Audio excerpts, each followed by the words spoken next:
We need theme music. Yeah, we'll do that. I think some theme music. Wait, do it again. Wait, how's that? I need to do this thing.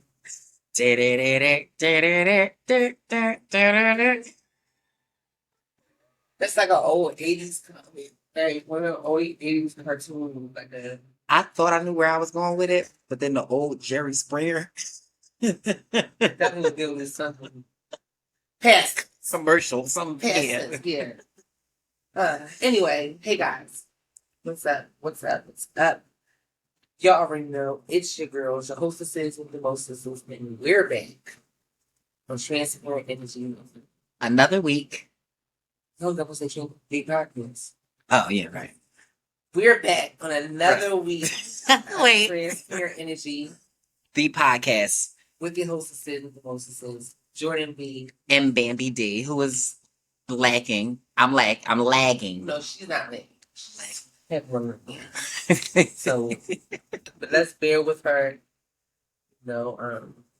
Send her some love and light. So, should be good though. Thank you. We all have our days. Every day is sunshine and rainbows. I wish it was. But sometimes things irk our nerves. I know I'm feeling pretty irked this morning too. But what I did do is I told myself I'm not going to allow that person attitude and their anger and what they was going through to mess up my day. And it's funny because by the end of the phone call, after I hung up on them a few times, they called me back. Was like, I apologize for taking my emotions out on you because that's what I was doing. And you have to wait like listen, I'm not your emotional punching bag. I'm not going to be here for you. Like, I get it, but some people will take that advantage, of knowing that you're a person that has a soft spot for them, or they kind of can handle them in a certain realm of vulnerability. And sometimes people take it for granted, I guess, because you're not accessible to them in the way they want you to be. So, we got to careful. Well, we'll talk about that. But anyway, y'all, thank y'all for tuning in to another week with us. You already know how we go, how we flow. I'm just thankful. Again, I thank y'all for all the... We thank y'all. But I personally do thank y'all as well for the people that do inbox me and me and tell me about how much they love the pod and how we have great energy. And, they just... Same here. You guys are in my inbox too, But it's all love. It's all love. But most of all, it's transparent.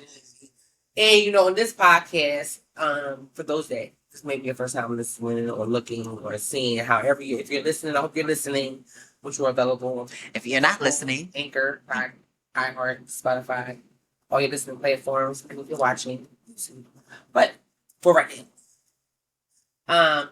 But again, if this is your first time tuning in to Transparent Energy, this is a podcast. We'll put your voices up because you told me. Oh, well, this is sorry. This is. No. I mean, okay, so y'all know we have technical difficulties every now and then. And right now, we just have to project. That's all. Anyway, but yes. So, guys, again, this is Transparent Energy, the podcast where it's two women, two unique women with two different perspectives, two different styles, two different points of view. And most of all, two different backgrounds. Two different voices, two different just everything. And we're just coming together to bring a unity and just to bring spark some fun, just to show a different light to girls like ourselves. And transparency. Yes, that's the main thing. Which I like to think is a professional way to say keeping it real. But, what we do on this podcast is we uplift, we enlighten, we restore, we inform. We remind you. We are fun. That's what we talk about, all different kind of things. We're reflections. And like I said, we are agents of change. We are the original agents of change, and we decided, with the powers, that be, that magic can be created from good things. You know what I mean? Especially in today's world where everything is either no privacy It's or definitely no privacy. no privacy. Everybody wants you to be upfront and honest, They're not front. but they're not upfront and honest. What they're doing is what I think trying to milk out keeping them safe, keeping themselves safe. So it's kind of like I ain't telling you nothing, but I want to know everything about you just so I can be sure. And it's like, what kind of world are we living in? You know what? Everybody's favorite word. We're in the narcissistic generation. People that are just very vain. People that care about themselves. People that's all about me. And, you know, it's just about image. And it's more about the outside and not the inside. You know, and that sucks. You know, it sucks. It's kind of no originality, nothing no more. It's really no, like, it's just, it's, if you are different and standing out, I salute you. And I give you your props because in this day and generation, everybody wants to be the same. It's like, it's a real big, trend to just be trendy. You know, everything that's trending is trending for however long it's trending, and then it's done. And then it's on to the next trend. Then it's on to the next trend. But when you're a person that creates your own lane, your trends is never endless. Right. There's no such thing as a trend. Your trends are not, your trends are endless. Endless because you can just do your own thing. You know, and I think God for that because I've always been kind of like that. I've been my own kind of person, and you know, I thank God for my own originality. Don't get me wrong, I've always been inspired by certain people and their vibe, but pretty much I know how to do what I do. I'm a creative, so. And things come natural for people like us because we are one of the same. We are definitely leaders in our own lane. We're not trendsetters. And it's definitely a difference because a trendsetter is somebody who picks up on it first and runs with it, right, looking for the clout behind them. A leader in his own in his own lane, we just do it. We just make it happen, you know. And how you said it sucks. I think this narcissistic age that we're in, whatever. How you say it sucks. It hurts. It hurts people like me because I'm a genuine person. I give, you know, and it hurts to the point of sickness. You know, when I see people playing in my face. You know, and it's like it's not even funny anymore. It's never was funny. You know, it's despicable. It just that we was able to handle it to a certain extent before, but I think as you know, when you are maturing and coming out of your own, because see, like I said, I think the toxic versions of us can handle a lot of that behavior, but the healed version or the on our way to, because nobody's going to be fully healed. I think it's always going to be a journey, but when you are on your journey and you shed a lot of old skin, and you start to see things from a different lens, a lot of behavior you don't accept like you would. It's just intolerable. Toxic, like when you in your toxic stage, you like you can handle stuff. You was down for the argument. You was down for the you hanging up on me. I'm calling back 1,000 times. You know what I mean? And then it was kind of like, you hung up on me. All right. Well, when you call back, we'll get yourself together. Calm down. When you talk. Call me back when you feel better. Because I'm not doing all that. I'm not doing like all that stuff. It's toxic. That stuff is done. Like that stuff is done. But before we go any further, y'all, let's first get into our affirmation. Y'all know how we do. Let's the atmosphere. So let's the atmosphere. Gorgeous words, beautiful words, and just words of affirmations, words to make us just feel good, to put in the atmosphere of the things that we want to be, the things that we want to be, the things that we are. And everything we will or want to become, you know. You begin? Yeah, I'll begin this week. This one, okay. You know what? Okay. We are magnificent. We are magnificent. We are supreme. We are supreme. We are marvelous. We are marvelous. And we are mutants. We are mutants. We will talk about why I said that later on in the show. Yes, because I would love to get into that elaboration. Right then and there. You had me go. You had me. Okay. I'll begin with saying we will be slow to anger. We will be slow to anger. We will continue to battle what we have to go through. We continue to bear what we have to go through. Keyword is battle. We never give up. We'll never give up. Our success is only a good night's sleep away. Our success only a good night's sleep away. And we will lead with love and not look back. We will lead with love and not look back. Now, those of you who are watching or listening, you might want to just rewind it and just get into them. Get into our affirmations every week, every time you can. We're not just blowing smoke. We is it safe to say we practice what we preach? Yeah, for sure. You know, we don't. We're not perfect. We're not perfect. You know, but we definitely ain't Googling what we want you guys to know from the heart. Right. Something we will see. Yeah, definitely. So you already know. Let's talk about it. Some things have been going on through this week. Yeah. Last time we talked, and it's been some things. Do you want to start? Expose. Yeah, let me just start. I don't know if you guys know really quick, but it's sick to me. Now the Dalai Lama. Let that sink in. Explain to people who may not know who Dalai Lama.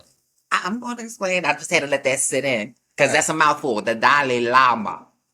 It's a mouthful. Camel. Wow. Camel, Baroque music or whatever. I don't know. We're not going to talk ethnocentric. But the Dalai Lama is a Buddhist activist for freedom and peace. He has Nobel Peace Prizes, world renown.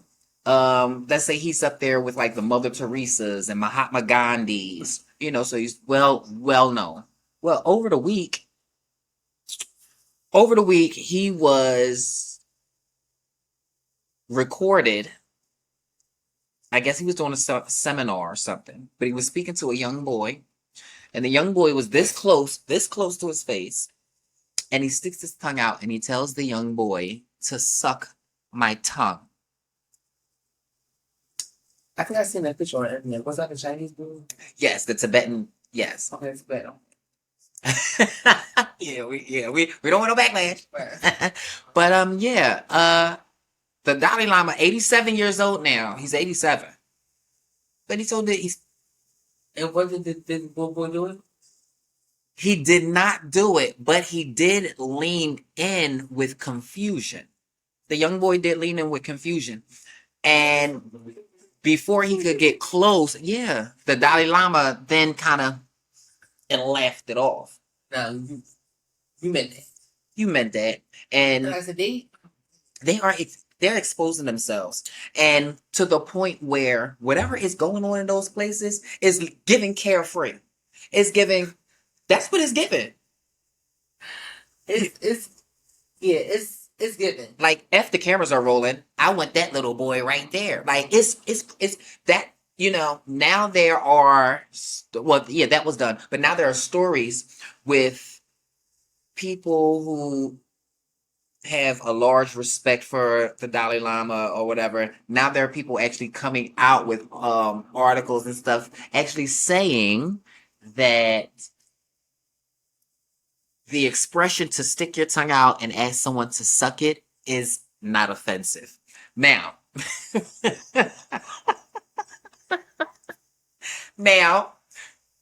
this is according to some Tibetans who speak the Dalai Lama's language. But I don't approve of it. It just sounds like a bunch of hogwash to me. And I see, definitely. Hogwash. Hogwash. And what's funny about it is that this is what I'm saying. I do believe that I'm just glad that I was made and born for a time like this, because God knew what he was doing when he birthed me and a few others, and just knowing what's going on in our world and realizing that, again, we all have our differences, which should be something that people embrace because that's what makes the world go round. If we learn how to accept people differences and their differences, and learn to work with the differences, right? But I always say that it's this big cover up of pedophilia that they love to try to cover it up and try to put a big spotlight on other sexualities and other things to try to throw off the fact that a lot of these grown men love little kids. And not only do they love little kids, predominantly young boys. Young boys, young females, and they're doing and having their way. And they're doing a lot of, we've seen the TikToks, people seen the TikToks, people seen the stuff.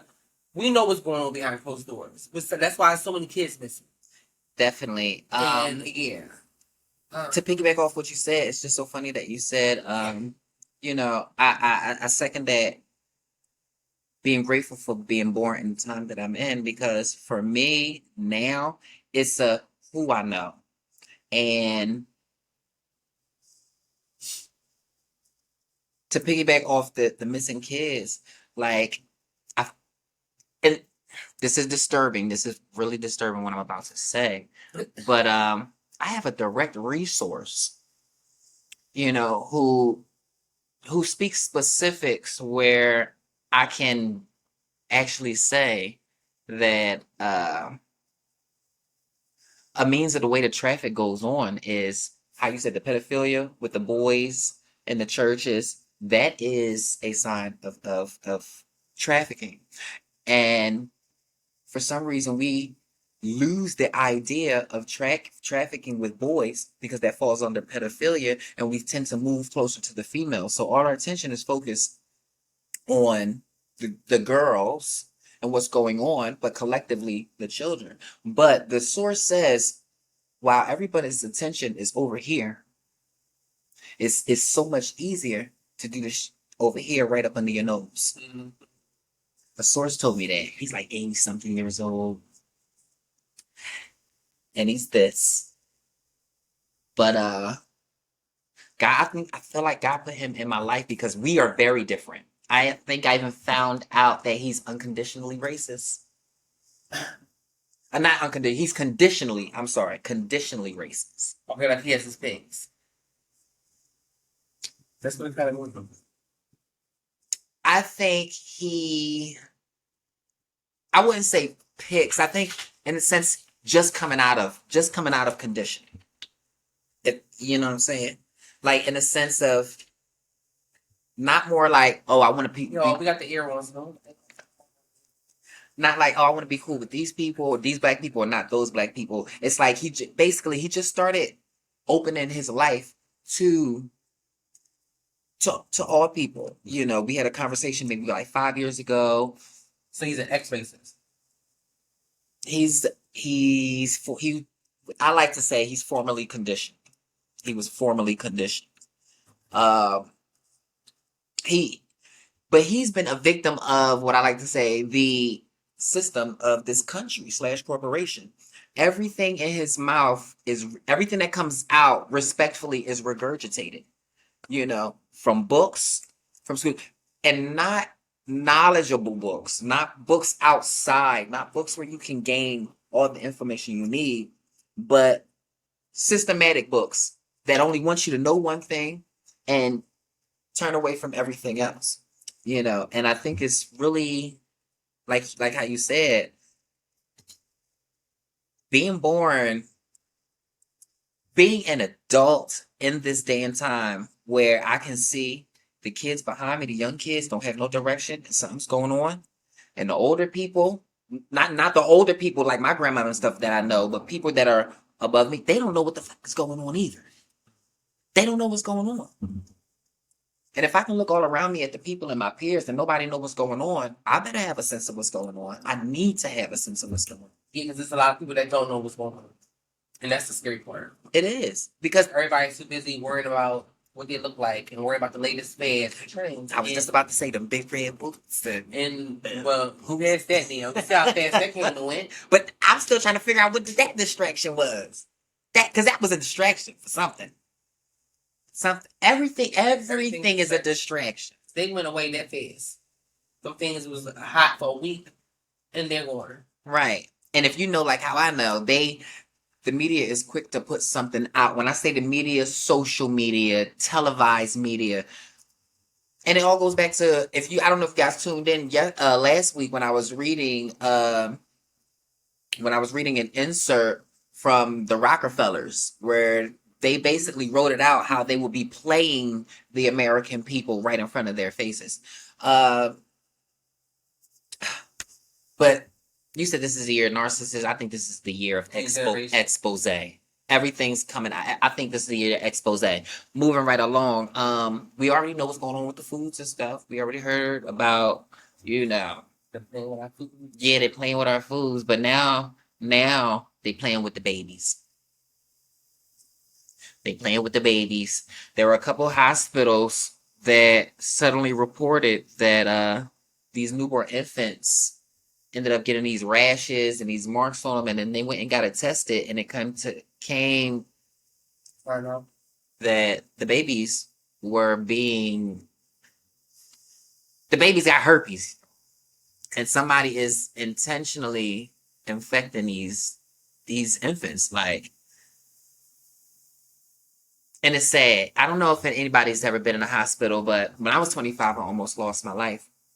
And I was in a hospital for like 31 days. And in between the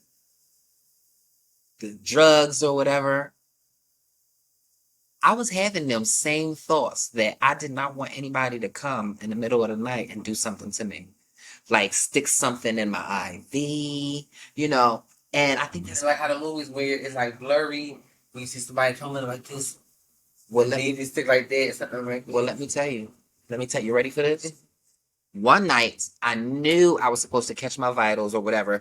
I guess they came in twice a day. If you're a nurse, you already know what I'm talking about. You go and check your patient. And the woman came in. I stayed up and waited for her. She was the last one because I didn't like being woken up. So I stayed up, waited for her to come. She came, she did her thing, and it was about 11:10, and I went to sleep. I woke up to a prick in my hand and somebody in a green coat with a mask walking out the door. And before they walked out the door, he looked at me. Before I could say, wait, what's this, a dream? This is where I got the prick in. And I don't know what that is. And I don't know where it came from. But yeah, that's a one-time exclusive. I don't really tell this story. And those that know. But till this day, I went in the hospital because I was in an accident and they had to open me up there, and I left with this mark. But it was a bump. It was a bump. Just well, I didn't turn into anything. But it was just a thought that I could not shake. Even if innocent. Why are we afraid of hospitals and doctors? Because they're not trusted. Isn't that crazy? But we still go to them. And they still say, come to us. So this is where we live. And it's a lot of people that's actually really in there to hurt. Somebody think of the children. I just wanted to say that. No, but for real. It's disturbing. Can't trust nobody. Dum dum dum. Dum dum dum.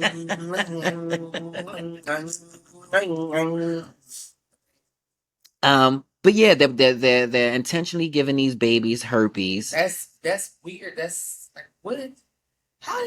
I'm just trying to understand, what is that? What's the infatuation when trying to kill these kids? Well, it's a plan that has been formulated to be executed over time. The way I see it. You infect these young infants with something that they're going to need this corporation's pharmaceuticals for when they get older. So what does that do? That keeps the pharmaceuticals in business. Basically on a waiting list. Oh, we got another batch being born, so we, you know what I mean? Right. It's just disturbing. Whatever part of their plan is, it's not even to eradicate. It just seems like it's a selfish greed of gain, like whatever it is. Not to mention, whatever it is. But to move right along about these babies, there is a couple who is being televised, going to news reporters and anchors. I believe they're from Texas. They decided to have a home birth very natural. These are vegan people, organic people. And after the home birth, their baby was fine. Everything was fine with the baby. But the midwife suggested for them to go to take the baby to a specialist just to make sure, just to be sure, like a I don't know, pediatrician or something. Right. So just to be sure. And they did. And the doctor said something about, I don't have any babies, so I'm not familiar with colic, if I'm saying that right. Colic. Babies get it. I thought they were trying to say something like cradle cap or something like that, but evidently something natural. They expressed that all babies have it. Well, after they left the physician, they said about 45 minutes later, the physician called them and told them, you should bring your baby back. We should get the baby, looked at or whatever the case is. And now this was alarming to them because they said never once, while we was there, it was like, you assured us it was all right. You assured us that you knew it was a natural occurrence, and you assured us that we could go on our way. Now you call us 45 minutes later telling us to bring our baby back. So they said, no, we're not going to do that. We're just going to, do what we do. Go home.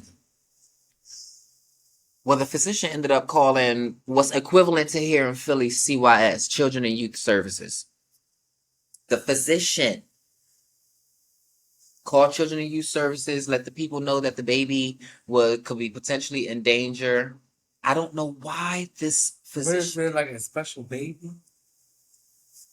I don't know. Well, go ahead. The next day, the husband was just getting home, and there were police officers all around him, basically restraining him, not allowing him to go in the house. He's telling them that the wife is in the house. They're telling him, we're here, and they were there with CYS, the workers. They're basically telling the father, we're here to come get the baby. Your baby. Your baby. Your baby. Catch. So he's like, I need paperwork, this, that, and the third. They're not trying to hear, and they never try to hear our kings. They never want to hear our king speak. So they throws him in the back of the paddy wagon, and they rush into their home, and the wife says, as she's holding her baby, they ripped her baby out of her arms and gave her what were supposed to be like warrant papers and papers regarding of them taking the child or whatever. Or just being able to search or just being able to do whatever it is they want to do. She became so frantic at everything that was going on that by the time they left, and then she looked at the papers, and she realized her name wasn't even it wasn't her name. They didn't give these people a chance to ID them. They didn't ID these people at all. They just went into their homes, stole their baby, and gave them some papers some documents that belong to someone else.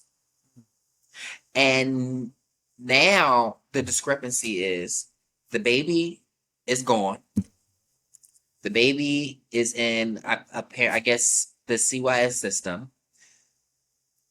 And these parents are advocating trying to get their baby back. Their baby was illegally put in the system. They have paperwork stating that, hey, we're not the people you're looking for. We're not them. Why they don't have any answers? Why the CYS people decided to put a restraining order against them from coming up to the building, asking them questions, is totally beyond me. But it doesn't surprise me. It doesn't surprise me, because if you capping the babies with herpes, and it goes back to what we're saying, those people in those infatuation with these. Well, obviously we know. We don't. Well, I think that I don't think it's an infatuation. I just think it's a game plan. Infect them while they're young and they don't know, and when they get to an age of knowing, they'll think it came from somewhere else. It's weird. It's weird. It's sick. It's crazy. But now these parents are advocating every chance they can get to go on the news and basically try to get help. How would you feel if people came into your homes, threw some documents in your face, and took what's yours? And then not in that, but then you look at the paper, it's like, yeah. And it's not even your name. It's not even you. And the fact that all of this is going on down south is really starting to give me Jim Crow chills. Especially knowing what they were just saying that they just passed a law in one of them places was Missouri. well, Missouri's up here. Mississippi. Mississippi, yeah. I think they both got Yeah, it the was same Mississippi. MS abbreviation. Yeah, it was one of them. It was one of them. But it was definitely Mississippi. They said they just said it was okay for them to have the whole law again or something like that. It's just like. And if you think about it, Jim Crow ain't nothing but the 1800s. So me hearing their story, and you guys can go on TikTok, find their stories. This is them. Oh, CPS. Yeah. CPS kidnapped them because they chose a midwife over hospital. Okay, so that's what it was. So apparently the physician didn't like that the midwife was basically saying everything. But don't midwives... That's before? Right. Here we have it. Here we have it. It's crazy. Well, this is something that really just freshly happened, and I think it's because I didn't stop looking at it the other day on Facebook. I thought it was so sad. It was a young couple that went to prom, and they got into a car accident the same night. And I think one of the girlfriends was, I think the girl's girlfriend was in a car with them too. I think. So I'm not sure, but I don't know, everybody on Facebook had it, was sharing it, and it was just like a serious. That was just, because they had really nice pictures. They was like really, they had like a pink theme, and the girl had a really nice dress. That is so devastating to me. We went to their prom, and then the night, I guess, hopefully they. But even the comments people were saying like, you're not supposed to let your children drive, like. You just really supposed to allow them, like, if you drive them, children. I mean, even though I know there is a lot of people, kids do drive themselves. So, I mean, I don't know if that's like a written thing or what. It might be a 50-50 thing. Yeah, I'm about to say, because it seems maybe like a lot of kids choice or what you want to do. A lot of kids still go by themselves. Yeah, I mean, for my prom, we went with a group of people, and we went and we left chauffeured. We did the limo thing. We did the limo thing, but it's just so unfortunate because that is another pole of demises that seem to add up. Like, and nobody talks about that. Like, there are a lot of untimely prom demises, like every year, and it's as sad as it is and unfortunate. A lot of it is always the same due to, I don't want to say reckless driving, but I will say due to car accidents, and even with our parents out here, I think the parents still need to be a bit more conscientious. Like, yeah, maybe 17, 18, but yeah, I think, like I said, we in a generation where, like, I get a lot of the new parents are like our age, and they're young and they're raising up young butt, youngers. They're raising up younger children, but again, they're raising up young, and I think so many of us that are millennial parents, even if, I don't have a child, but I've been around enough moms and young moms and stuff like that. But what I do realize is that a lot of our millennial parents want to make sure that they weren't as strict and mean and, I guess, as on the child as their parents were, because I guess how some that's fathomable. How some kids kind of feel like their mom was too on them, or their mom was always da. So I'm not gonna be like that with my child. I'm gonna give my child space to be themselves and do that. And I think it's dope to a fault. You know what that fault is? What I like to think that fault is? Growth. Right.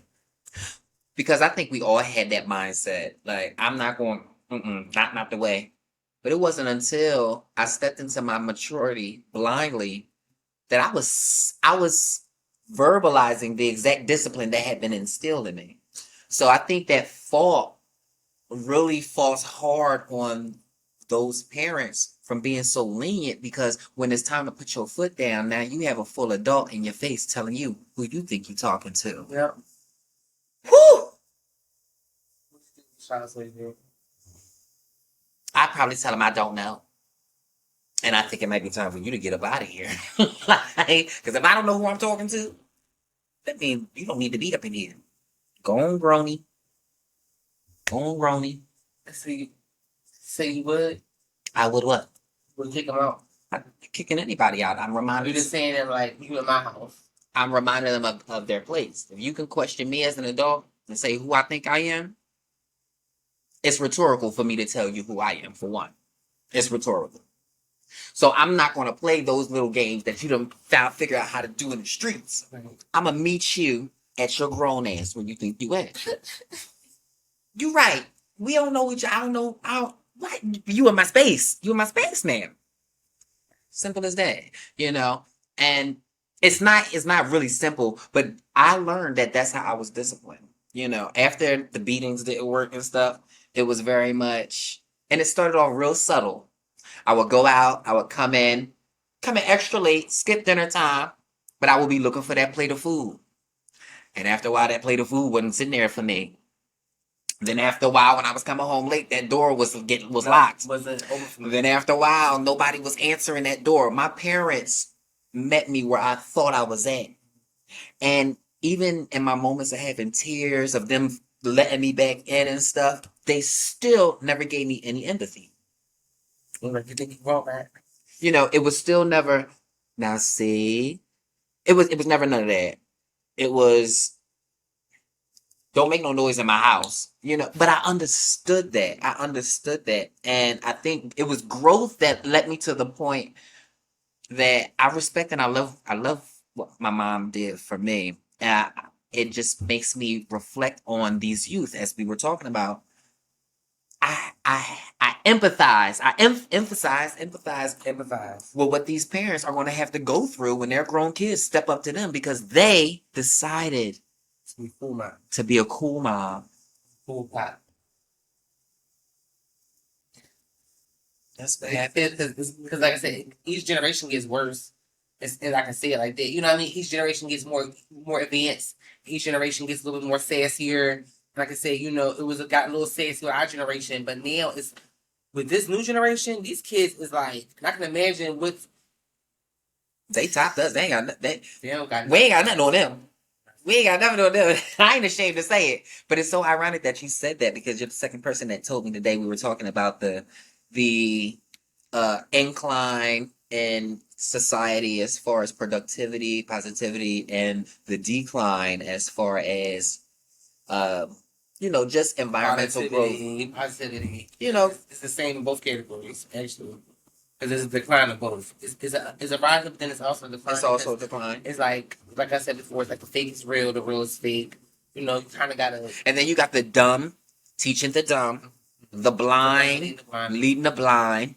You know, but when we came up, we knew the difference. We knew I'm not following the blind. I'm not following the dumb. And it was a gem to be original, to be the center of whatever trend or whatever business or whatever brand. Like, it was, this generation is really lost. And I think that's where a lot of my sometimes emotions come from because I just don't get it. You ever feel like that sometimes? Sometimes. But I think, I don't know, I wouldn't say they're like completely lost, but I know that we were lost because they call our generation the lost generation. So I believe that more, but I just believe this generation, I think it's just different. I don't even know what to call them. At least we thought for ourselves. I think they think for themselves. I don't. It's for me. Some of them. Even if it's some, to me, it's too much of a bulk of everything looking the same. Yeah, I can agree. And like you said, if this much looks the same, and then this is different, this is different, this is different. Statistically, we ain't looking at none of that. Just statistically, we're looking at the grander part of the scale, and it's given. And I'm not talking artistic. I'm not talking talented. There is a lack of morale. There's a lack of respect. You know, and these things are being played. These things being played out. Not only played out, but we can see that. I know some of y'all out there that just see people how they just act, and I'm gonna tell you one thing: if it doesn't raise an eyebrow or make you feel like what is going on out here in the world, you might be part of them. You might be part of them. Well, on another note, I have something I want to talk about that that was brought to my attention as I was scrolling through Instagram and social media, as I do when I do. There was a post about a certain representative from Florida who obviously no one's heard of him until he decided to spew hate the other day. His name is Webster Barnaby, and he's he is from. His name is Webster Barnaby. Barnaby. Okay. First of all, the name is already Giving like God. Keep it a stack. God. Keep it a stack. Period. Like honestly, sir, no one knew about you, and therefore you're not only. It seems like it's always black ignorant people that just love to just throw things around and love to, especially throw the rhetoric of LGBTQ people around. This man got up on the floor and had the nerve to call trans people and people that identify however they identify mutants, imps, and demons. And anyone that basically ends, anyone that decides to identify with anything other than what God blessed them with or they were born with, you should be, basically ashamed of yourself. You are like he went in. Well, I guess it's safe to say that Webster has his gasoline draws and he's going straight to you nowhere for casting his judgment. That is ridiculous. On the house floor. On the house floor, you are doing these things, and it's people on the floor that you're telling. He's like, I don't, I'm sure it's trans people in the house. Whoever is in this room that identifies with I'm sorry that you feel this way, but I just don't, I believe that you guys are demons and imps and mutants. And it was a post. I forgot I forgot his name. I wish I could pull it up. But he had me cracking up because he was like, if you're going to insult us, come on, insult us. I mean, he did insult us with the imps and the demons. So I think that was an insult to me a little bit. Not too much, but yeah, I'm still appalled. But the mutant part, it's like I'm gonna walk with that proudly because I've always wanted to be a superhero. Anyway, I always, even when I was younger, always felt like I was a mutant. I always kind of leaned towards like the X-Men and superhero vibes. I was always a different child, and Stan Lee actually, it was said that that like the X-Men was kind of like a parable for like blacks and also for like gays, just for people in general that were ostracized and marginalized groups.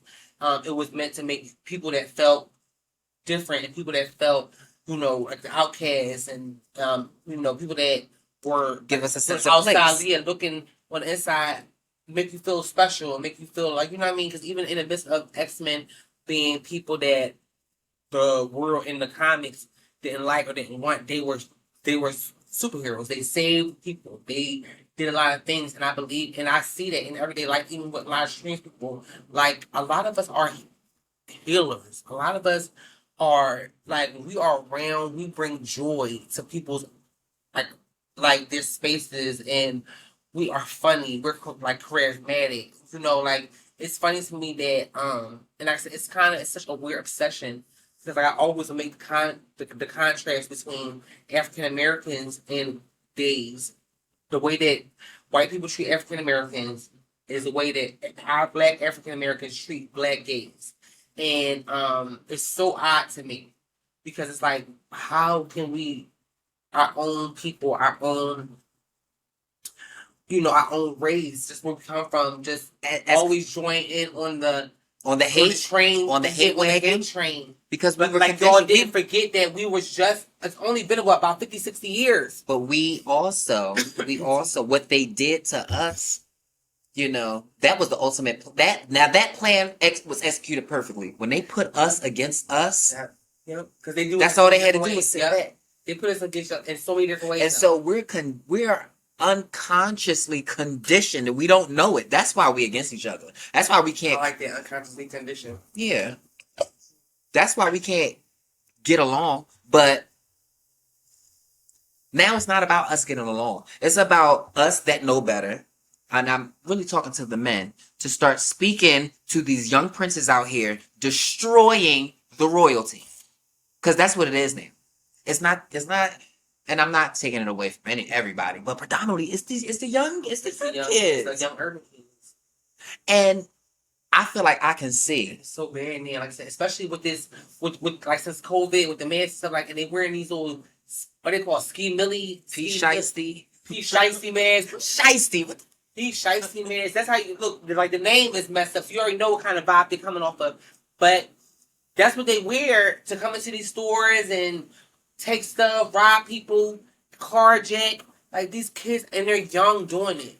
Like I remember this boy was trying to sell me weed at the bus stop. And I'm looking at him like, you know, he asked me because, man, like I said, you know, I don't have no shame. Like I said, on my quest still of learning to put stuff, put things down on, on my cerebral journey, like I said, yeah, I still smoke, and that's the last thing that I do. But that's not for you to be dissected. So if anybody think they're going to dissect. Right. But like I said, but that's my thing that I do. Like I said, but I still indulge. So I'm smoking at the bus stop, and the boy like, yo, is that some Zai? And I'm like, and Zai is just another, basically Zai is basically what, back in the day, if we had Reggie, it would be like anxiety. Or the Arizona. Okay, yeah, like, just so another name. It's just another name of supposedly some ultra good weed, because everything is loud now and all that. Well, it was. Was, right. Now it's just whatever. But they got so many different names for this stuff. Peanut butter kush, blackberry kush, coconut kush, that sound like ice food. Cream kush, strawberry kush, rainbow flurry kush, cookies and cream kush, green beans and applesauce kush. All kind of kush. Just kush. Not green beans and apples. It didn't come up with so many stupid names. You never know nowadays. Green beans and pork and beans. Like, just whatever. But just on a serious note, he walked up to me like, is that some Zai? And I'm like, why? He like, yo, because I got some Zai. He pulls out this weed. Mind you, he looked like he was no more than like 14, 15. He pulls out this weed in the dime bag, whatever. But he like, nah, this some good weed. Cop this. And I'm sitting there, I'm like, nah, I'm cool.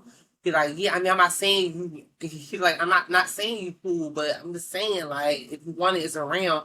I'm like, boy, if you don't go, one thing about me, I've never been down with, and I ain't never been one of them girls, is I'm not giving no kids drugs, and I'm not offering them no drugs. And I ain't buying none off you. I'm not buying none. Yeah, that's what I meant. I'm not buying none off of you, and I'm not offering you none. And you can't smoke, you know what I mean? And you can't smoke with me. You can't do nothing of that with me.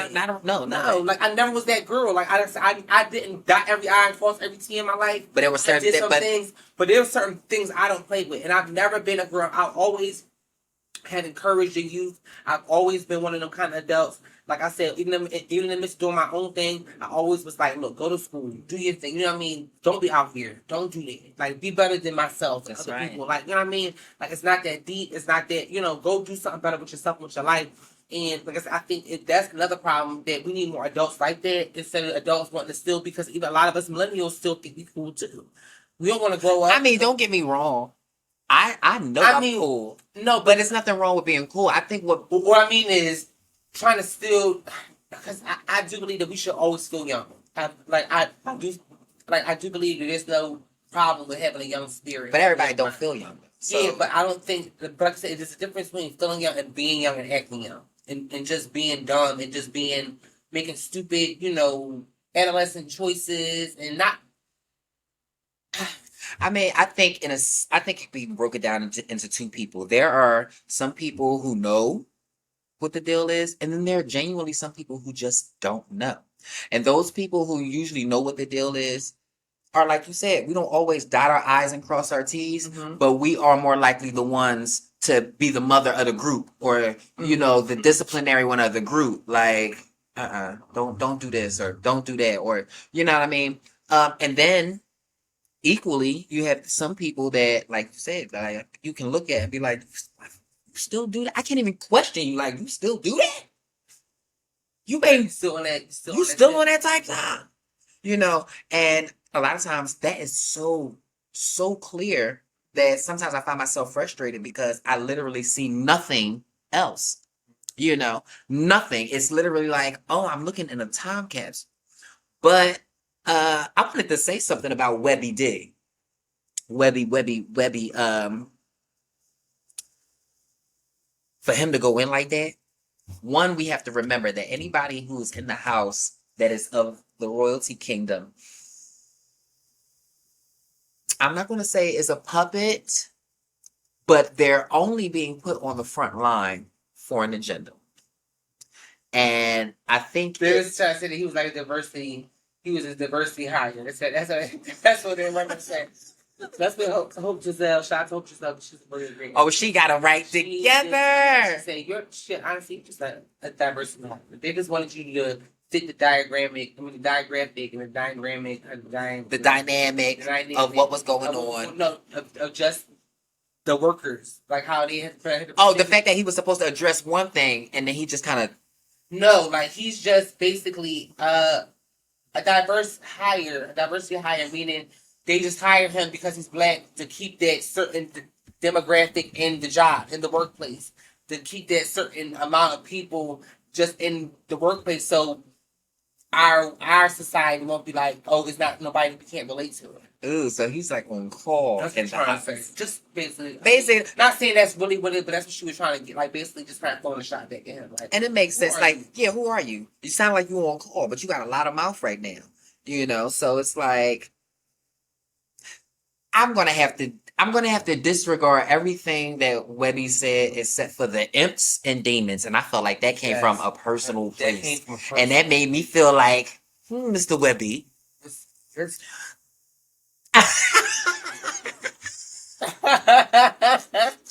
What? Because imps and demons is equivalent to. Yeah. You see where I'm going with it? What's your team? What's your team, Mr. B?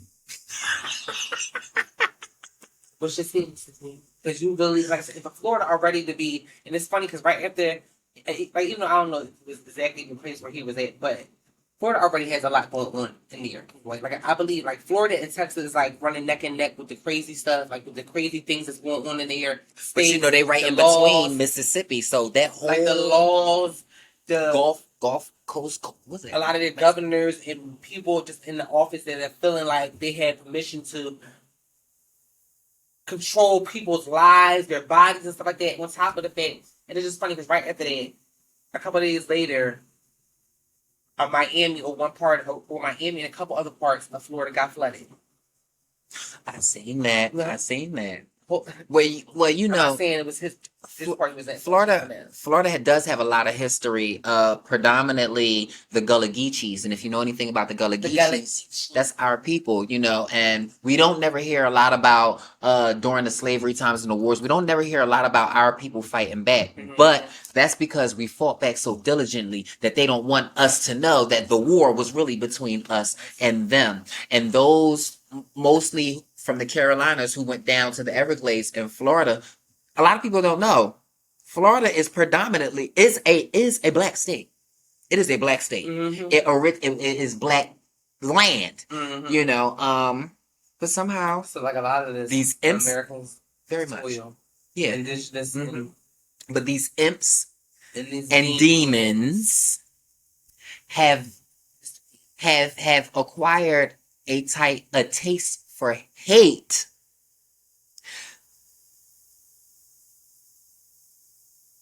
Which is very high now. It's almost like it's been crazy. Like I've never seen this. I mean, I know that they've had hatred for LGBT people. I know they said things about us. I know they made their mark. But it's like we are the new blacks. But it's like the new blacks of this generation because it's like And what, like I said, what makes it even worse is our own black people are hurting our own black gay people. But when we realize that hurt people, you know, it's easier to rest on that as instead of instead of coming to the mental conclusion that we're just, you know, we do this till we do this. It's just that's just putting out the whole rhetoric of a negative domino effect. Like, and I don't want to keep pushing that. I don't want to. Not that we are, because we're not pushing that at all.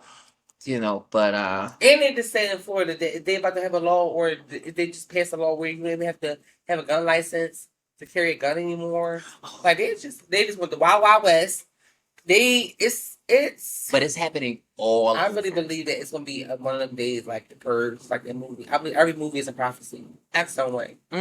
Absolutely, because the law of these movies are like the law of nature. The law of nature, and the people in the higher ups know this. The law of nature. In order for them to keep everything that they have, the law of nature tells them you have to tell them this. Now, how you tell them is totally up to you, and I'll tell you how they tell us. Any and everything that you have been told is science fiction is not. There's no such thing as science fake. There's no such thing as fake science. If you got to go to school for it, get documented. You understand what I'm saying? Sometimes we have to look at the English language for the spell that it exactly is. You know, they will put two negative connotations together, which actually probably means something good, because we all know a negative and a negative equals what? A positive. You know, but the spell has us. If you didn't know. If you didn't know. Because some of us don't know that. And they don't know how bright we are. You know, but it's just freaking ridiculous, and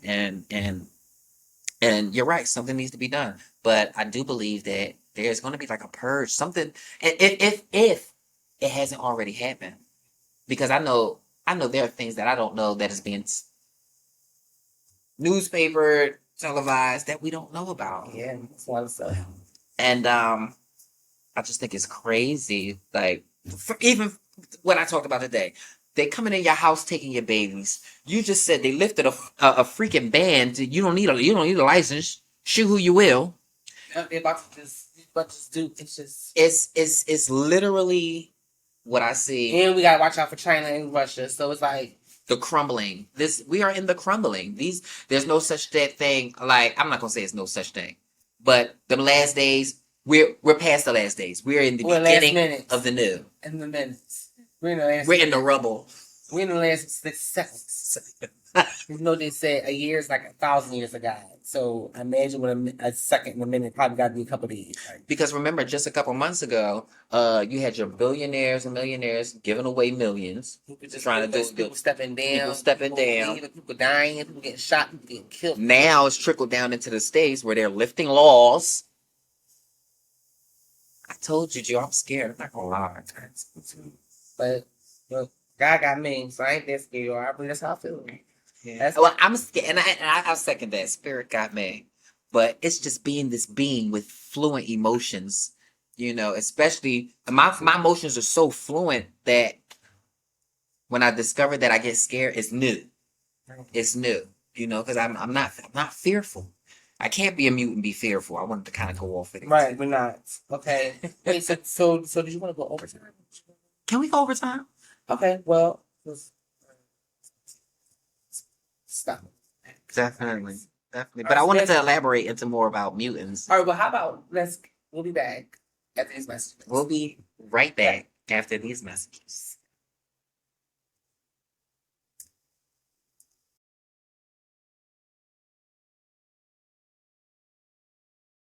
No.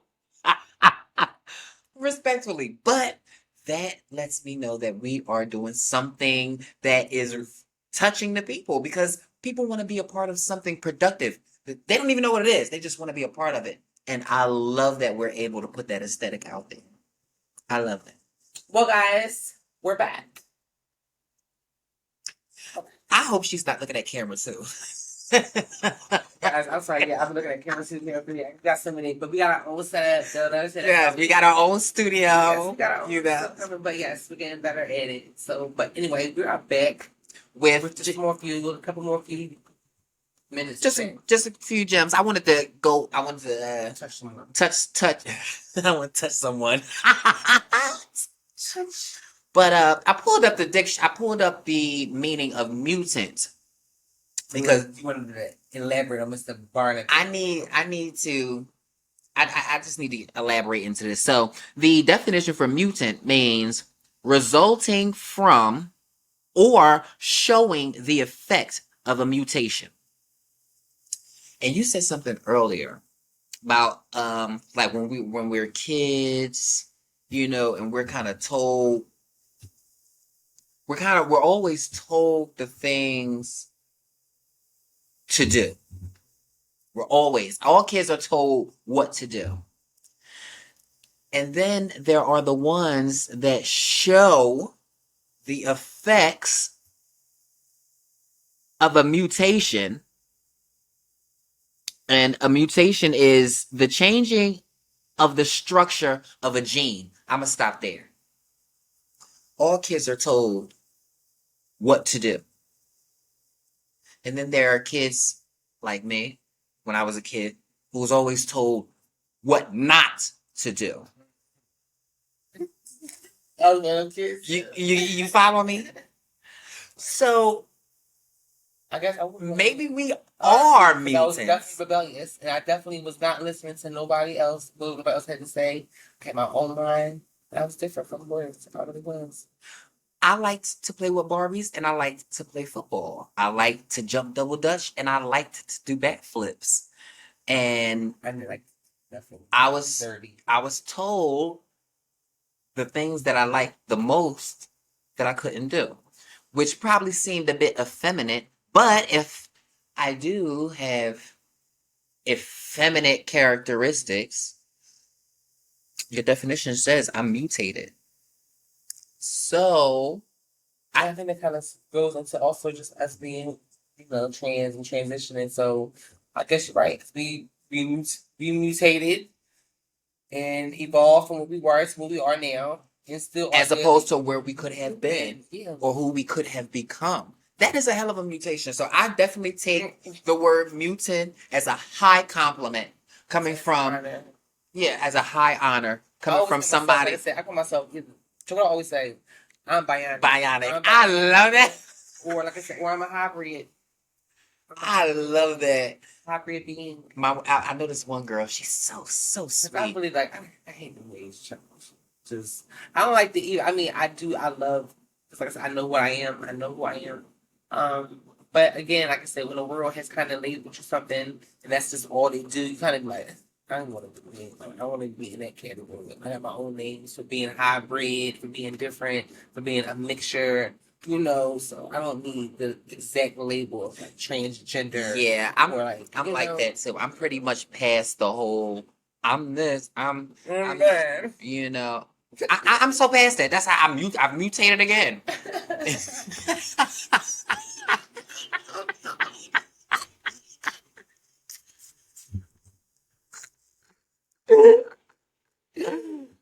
My gosh, she's done it again. Like, no, but for real, it's a high honor. So, I have a message for Mr. Barnaby. And he got the nerve looking like since you felt it was so prevalent to to steer out of your lane, whether you were coerced or not to speak about us.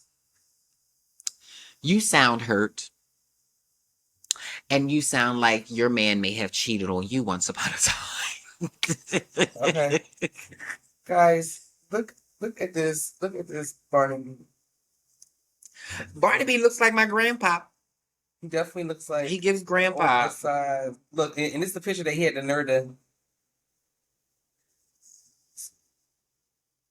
Respectfully, I don't think he's a bad looking guy. I just think that sometimes what we say can make us look ugly.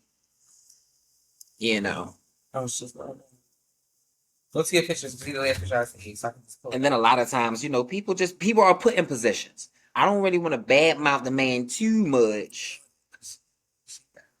Gotta be careful on her phone. You ain't got to be careful. My phone is grown. Just You know, see? Yes, they can see. Back it up some. Back it up some. Pull it in. Now that's Mr. Barnaby Webster. Webster. Back it up. Back it up some. There we go. There we go. Yup.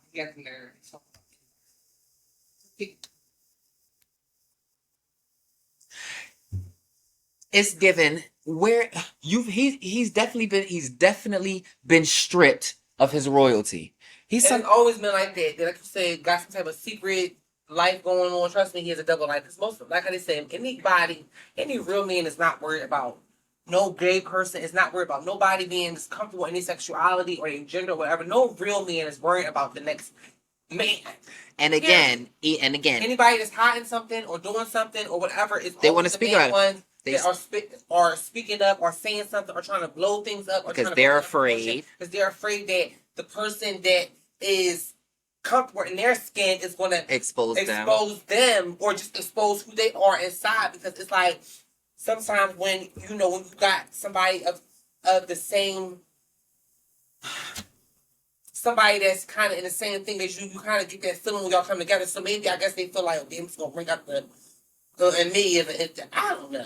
I don't even trying to make no excuse for it because right. But that is a logic that I do believe is going on. But for specific people like Webster Barnaby, somebody an on-call civil direct, whatever the case is, it's just given. I don't even know if he even know what he's talking about. And you're right. We don't care. We're not gonna give Webster this much life because at the end of the day. At the end of the day, we know anybody that gets put right up on the front is coerced or puppeted. So I'm sorry. I'm sorry that your strings was pulled so much that your hair just totally skipped going gray and you went white. But anyway, y'all, look, that's it for me. Can you give me something? Can you just say something meaningful and heartfelt? Because some of us are out here fighting, battling, and the battle is getting deeper. Satisfy your eyes. It's the Lord. I don't get tired, but now I'm limping. Well, then guess what? Keep going. That's it. Keep going because, like I said, on a serious note, we gotta and it's not easy to say that because that's kind of insensitive to say that sometimes because people don't understand that when you say keep going, that's kind of just like alleviating how you feel and like it makes a person feel like, okay, I get that I'm supposed to keep going. That's something that I had to do. But in a sense, I get what you're saying. But I believe it from people who mean it. Right. Who mean it. Like I couldn't, and thank you. Because I needed that. Subconsciously, that's what I kept hearing, but, it doesn't come to the forefront unless it's met, and a lot of times I'm the one who meet myself at it. Like, sometimes we just need to pick me up, but yeah, definitely. That's it, because we really do gotta. We live in a day and time where, like how we said, it's a me kind of environment and kind of generation. So it sucks, but everybody's kind of out for themselves. So you gotta kind of really gotta keep going, no matter what it is, no matter what you're facing, no matter how, you know what I mean? Because of course we all gonna have our ups and downs. One thing God did not promise is that our life will be easy. And I think that a lot of people get that mixed up because people always say, oh, well, if there was a God wouldn't have us go through this, that, and the other. And that's so human-like of us to feel like that because we want things our way. But again, a lot of these things that we go through is only producing character and helping us get better and helping us realize things. And a lot of the times, like I said, we can't enjoy the pleasures of life without pain. We can't enjoy sunshine without rain. So we're going to have to go through some things sometimes that's going to be uncomfortable, that's going to get unsettling, that might not be what we want at the moment. But on the other side, if you keep going, there will be, you know what I'm saying, there will be brighter days, And I think that's what you got to keep in mind. No matter how hard the day is, and that's why you got to speak in affirmations. You just got to speak life to any situation, no matter how you feel. Don't look at what it is. Look at what you want it to be. You know, counteract what you see. Counteract the things that trials and tribulation that might be like, look, this might be going on in my life right now, but it could be worse. It could be different. You know, it could be, I could be far off, but if God allowed this to happen, then I know I can get through it because I've got through it before. So, You're so dope. but that's it for us this week on Transparent Energy. Tuna and excuse me, you get me all choked up, girl. You get me all choked up because it's so real. I love it. But tune in, you guys, next week. No, actually, we have an announcement. Well, not really an announcement, but we won't be recording next week here in Philly. Yeah, per se. We're still trying to figure out how we're gonna do it, but we are thinking about heading out next. We're taking a girls trip. We're taking a girls trip. A transparent energy trip. And we will definitely, like I said, we won't be probably gonna have an episode. If we don't, we'll have an episode of this. So you guys be able to check this episode out. But if we don't have an episode next week, which I probably don't think we will, you guys use this time to catch up so you can be prepared, so you can stay aware, but always look for the clips and the pics and our short snippets. Yep, because that's what we're going to get. We're definitely going to have something for you guys. So, but again, we probably won't be necessarily here, doing our thing next, because like I said, we record every Sunday. But next Sunday, there's an event that we want to go to. Let's say we're going to have a good time. Lord will, everything goes the way we want it to go, which we're definitely hoping and praying it will. But yeah, that's it for us. Yeah. So until next time. Until next time. Ciao. Ciao.